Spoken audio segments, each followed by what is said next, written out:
कभी कभी जिंदगी ऐसी कहानी लिखती है जिस पर यकीन करना मुश्किल ही नहीं नामुमकिन लगता है। ये किस्सा सुनकर आपके रोंगटे खड़े हो जाएंगे और इसके अंत तक शायद जिंदगी को देखने का आपका नजरिया हमेशा के लिए बदल जाए।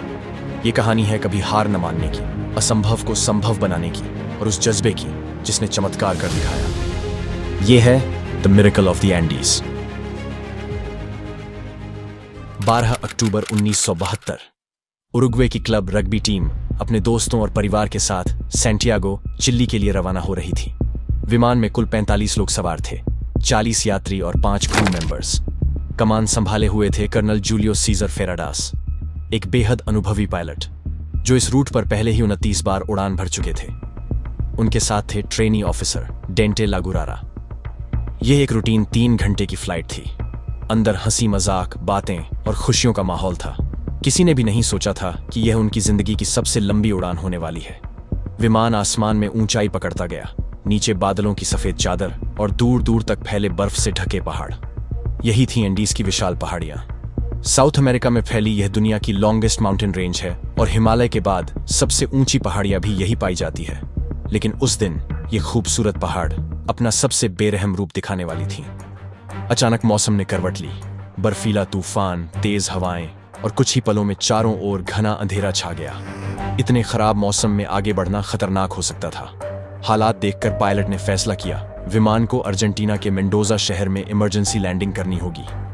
मौसम साफ होने में पूरा 1 दिन लग गया। रात वहीं गुजरी और यात्रियों ने समय बिताने के लिए वाइन और चॉकलेट्स खरीदी। किसे पता था यही वाइन की कुछ बूंदें और चॉकलेट्स के कुछ टुकड़े बाद में उनकी जिंदगी और मौत के बीच की आखिरी उम्मीद बनने वाले थे। अगला दिन 13 अक्टूबर दोपहर 2:18। मौसम थोड़ा साफ हुआ और विमान ने एक बार फिर उड़ान भरी। लेकिन इस बार उड़ान की कमान ट्रेनी ऑफिसर दांते लगुरारा के हाथों में थी। कर्नल फेरादास ने उन्हें ट्रेनिंग और पहाड़ों के बीच उड़ान का अनुभव देने के लिए कंट्रोल सौंप दिया। उन्हें जरा भी अंदाजा नहीं था यही फैसला इस कहानी की सबसे बड़ी गलती साबित होने वाला था। शुरू में सब कुछ सामान्य था। विमान लगभग 18,000 फीट की ऊंचाई पर बादलों के बीच उड़ रहा था।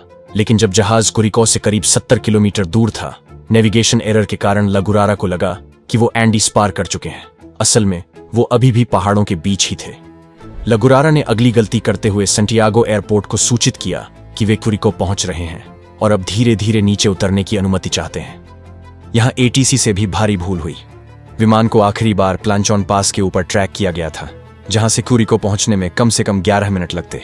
लेकिन सिर्फ 3 मिनट बाद ही पायलट ने लैंडिंग की अनुमति मांगी तो एटीसी अधिकारी को शक तो हुआ, पर उसने अनदेखा कर दिया और विमान को 10,000 फीट तक नीचे आने की अनुमति दे दी। दोपहर 3:30 पर हुई यह बातचीत वो आखिरी बार था जब एयर ट्रैफिक कंट्रोल और विमान के बीच कम्युनिकेशन हुआ।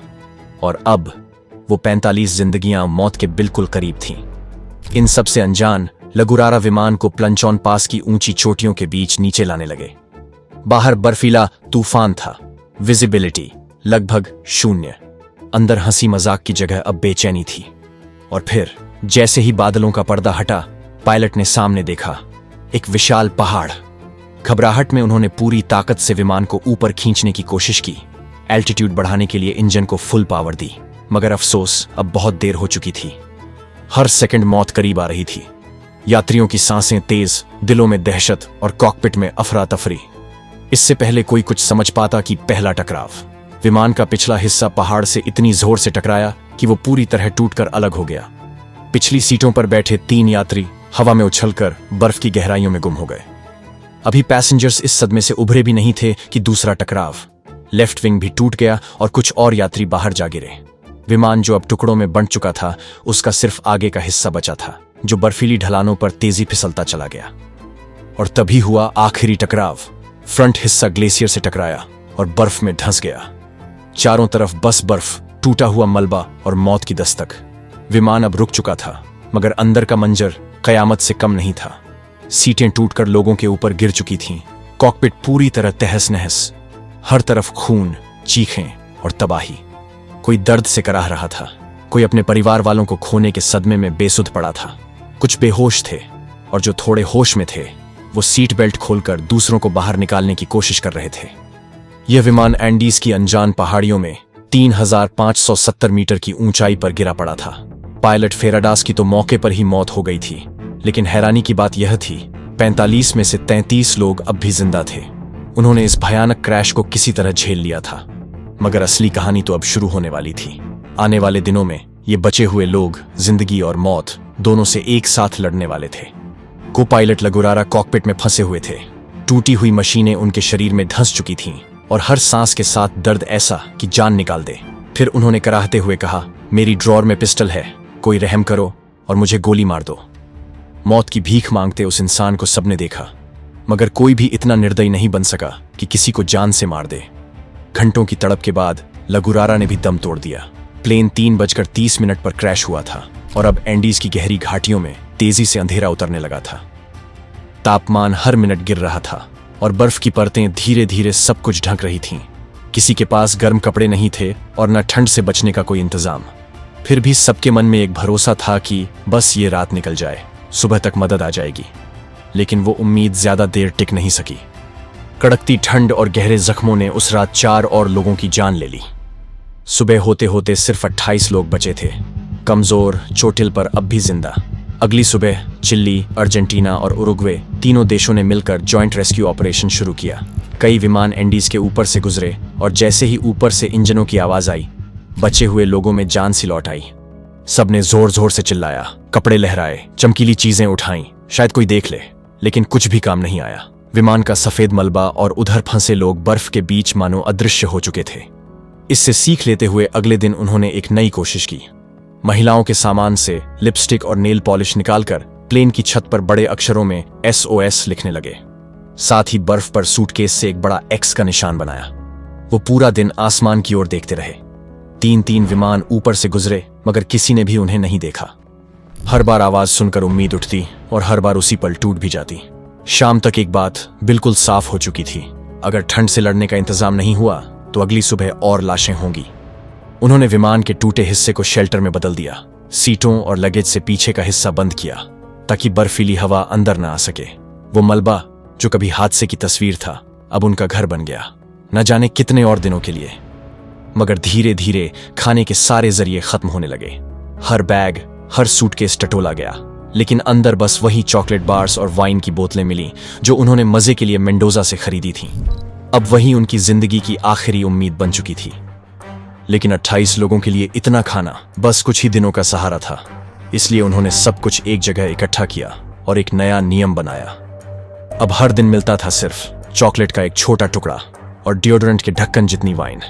इसी बीच कहानी का हीरो 22 वर्षीय फर्नांडो परादो, जो क्रैश के वक्त कोमा में चला गया था, आखिरकार जाग उठा। आंख खुलते ही उसके सामने वो नजारा था जिसकी उसको सपने में भी उम्मीद नहीं थी। उसकी माँ और बहन अब इस दुनिया में नहीं थे और एक पल में परादो की पूरी दुनिया बिखर गई। वो अंदर से टूट चुका था, लेकिन अब उसके भीतर कुछ और ही जलने लगा। वो जज्बा जो इस कहानी की दिशा और दशा दोनों हमेशा के लिए बदलने वाला था। दूसरी ओर कुछ यात्रियों ने जैसे तैसे टूटे हुए कॉकपिट में से रेडियो ट्रांजिस्टर ढूंढ निकाला। उससे वो बाहर की दुनिया की आवाजें तो सुन सकते थे, लेकिन कोई संदेश भेज नहीं सकते थे। तभी रेडियो से आवाज आई, 142 घंटे की तलाश के बाद उरुग्वे एयरफोर्स ने सर्च ऑपरेशन बंद कर दिया है। चारों तरफ सन्नाटा छा गया। कुछ लोग फूट फूट कर रोने लगे, कुछ बस चुप रह गए, जैसे उम्मीद ने अब दम तोड़ दिया हो। लेकिन तभी परादो खड़ा हुआ। उसकी आवाज, उसका जोश उस सन्नाटे को चीर गया। दोस्तों, ये बुरी खबर नहीं, अच्छी खबर है। अब हमें साफ पता है हमें बचाने कोई नहीं आने वाला। अब हमें ही अपनी लड़ाई लड़नी होगी। उसके इन शब्दों ने जैसे सबके भीतर नई जान फूंक दी। जिस मायूसी ने कुछ ही पल पहले सबको तोड़ दिया था, अब उसी जगह एक नई ऊर्जा, एक नई उम्मीद जन्म ले चुकी थी। इस अंधेरी, असंभव सी लगने वाली स्थिति में ऐसे हौसले ने कहानी का मानो रुख ही बदल दिया। और यहीं से शुरू हुआ the miracle of the Andes. Crash को अब 11 दिन बीत चुके थे और खाने के लिए कुछ भी नहीं बचा था। भूख अब सिर्फ पेट तक नहीं, आत्मा तक पहुंच चुकी थी। कमजोरी ऐसी कि कई लोग चलने बोलने तक की ताकत हार चुके थे। चारों तरफ बस बर्फ ही बर्फ थी। इतनी ऊंचाई पर न कोई पेड़, न कोई जानवर, न कोई जीवन का निशान। हालत इतनी बदतर हो चुकी थी कि कुछ लोगों ने सीट के लेदर कवर तक चबाने की कोशिश की, मगर उससे उल्टा उनकी तबीयत और बिगड़ गई। अब सवाल सिर्फ एक था, जिंदा कैसे रहें। तभी परादो ने वो बात कही जिससे सब सन्न रह गए। अगर हमें जिंदा रहना है तो हमें अपने मरे हुए साथियों को खाना पड़ेगा। ये सुनकर सबकी रूह कांप गई। सुनने में ही यह घिनौना है। कोई अपने परिवार और दोस्तों को खाने की बात कैसे कर सकता है? किसी ने गुस्से में मना किया तो किसी ने कहा यह पाप है। लेकिन जब मौत ने हर दिशा से घेर लिया तो हकीकत, धर्म, डर, नियम सभी को पीछे छोड़ देती है। आखिरकार सबने मिलकर एक दर्दनाक समझौता किया। अगर मैं मर जाऊं तो मेरे शरीर को खा लेना। कठिन था, खौफनाक था, लेकिन उस वक्त यही उनका एकमात्र रास्ता था। अपने दोस्तों और परिवार वालों के शरीर को खाना, इससे बुरा और क्या हो सकता था? लेकिन किस्मत का इम्तिहान अभी खत्म नहीं हुआ था। भूख और प्यास से जूझते हुए उन्होंने किसी तरह 16 दिन गुजार लिए थे, मगर एंडीज का प्रकोप रुकने का नाम ही नहीं ले रहा था। उस रात पहाड़ की छोटी से बर्फ का एक विशाल हिस्सा टूटा और सीधे उनके शेल्टर पर आ गिरा। कुछ ही पलों में बर्फ का भारी गोला सब कुछ अपने नीचे दबा चुका था। उस एवलांच में 8 और लोग मारे गए। अब बचे सिर्फ 19 लोग, जिनकी जिंदगी नर्क से भी बदतर थी। बाकी सब धीरे धीरे हार मान चुके थे, मगर परादो के अंदर की आग अभी भी बुझी नहीं थी। उसे यह बात साफ समझ आ चुकी थी, यहां बैठे रहना मतलब धीरे धीरे मरना। बचना है तो पहाड़ों के उस पार चलना ही होगा। काफी बहस के बाद आखिरकार 3 लोग आगे बढ़ने को तैयार हुए, परादो, रोबर्टो कनेस्सा और एंटोनियो। बाकियों ने उन्हें अपने हिस्से का बचा हुआ मीट, गर्म कपड़े और अपनी आखिरी उम्मीद भी थमा दी। फटे कपड़ों पर जितनी लेयर चढ़ सकती थीं चढ़ाई गईं और वो तीनों दृढ़ कदमों से आगे बढ़ने लगे। 16 जिंदगियों की किस्मत अब उनके हाथ में थी। 15 नवंबर, 3 दिन तक बर्फ चीरते हुए चलने के बाद उन्हें एक चमत्कार जैसा नजारा दिखा। विमान का टूटा हुआ पिछला हिस्सा, अंदर पड़े थे सूटकेस, कुछ चॉकलेट्स, रम की बोतलें और सबसे अहम, विमान की बैटरियां। उनके दिल धड़क उठे। अगर बैटरियां मिल गईं तो शायद रेडियो चालू हो जाए, और अगर रेडियो चालू हुआ तो दुनिया को पता चल जाएगा कि वो अब भी जिंदा है। कई हफ्तों तक उन्होंने जोर लगाया, हर मुमकिन कोशिश की, हर तरीका आजमाया, मगर हर बार हाथ आई नाकामयाबी। आखिर थक हार के परादो ने कड़वी सच्चाई स्वीकार कर ली। अब वहां 1 मिनट भी रुकना मौत को बुलाने जैसा था, और बस हिम्मत समेटकर उन्होंने फिर से कदम बढ़ाए। सफर मुश्किल था, लेकिन अब पीछे मुड़ना नामुमकिन। क्रैश को हुए 60 दिन बीत चुके थे। भूख और ठंड से सबके शरीर गल चुके थे। वजन 25 किलो तक गिर चुका था। वहीं पराडो और कनेस्सा अब रुकने वाले नहीं थे। न उनके पास नक्शा था, न कोई गाइड, न पहाड़ों का जरा सा भी अनुभव। बस एक जिद, या तो मदद ढूंढेंगे या चलते चलते मर जाएंगे। 3 दिनों की लगातार चढ़ाई के बाद वो लगभग 15,000 फीट की ऊंचाई पर पहुंचे। उन्हें लगा अब शायद नीचे कहीं हरी घाटियां दिखेंगी, मगर सामने फिर वही बर्फ से ढके पहाड़ों का समंदर। इस कठोर हकीकत के बीच विजेंटीन को वापस लौटना पड़ा ताकि बाकी लोगों के लिए कुछ खाना बच सके। 7 दिनों की इस मौत भरी चढ़ाई के बाद पहली बार उन्हें उम्मीद की एक आवाज सुनाई दी, पानी की। वो दौड़े और बर्फ के बीच बहती एक नदी दिखी। नदी मतलब रास्ता, नदी मतलब इंसान। 2 दिन तक अधमरी हालत में वो उसी दिशा में चलते रहे, और फिर अचानक नदी के पार 3 घुड़सवार दिखाई दिए। पैराडो ने उन्हें जैसे तैसे बताया, हम एंडीज में गिरे उसी प्लेन से हैं। हमारे 14 साथी अब भी जिंदा हैं, कृपया मदद कीजिए। किसान सन्न रह गया।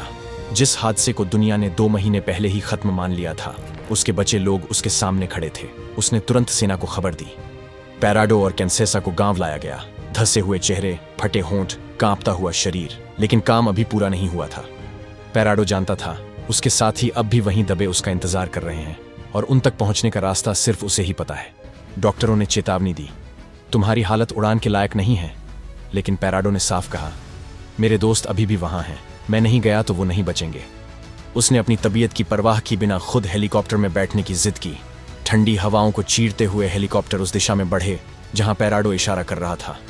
वही रास्ता जिसे उसने कभी मौत के बीच से पार किया था।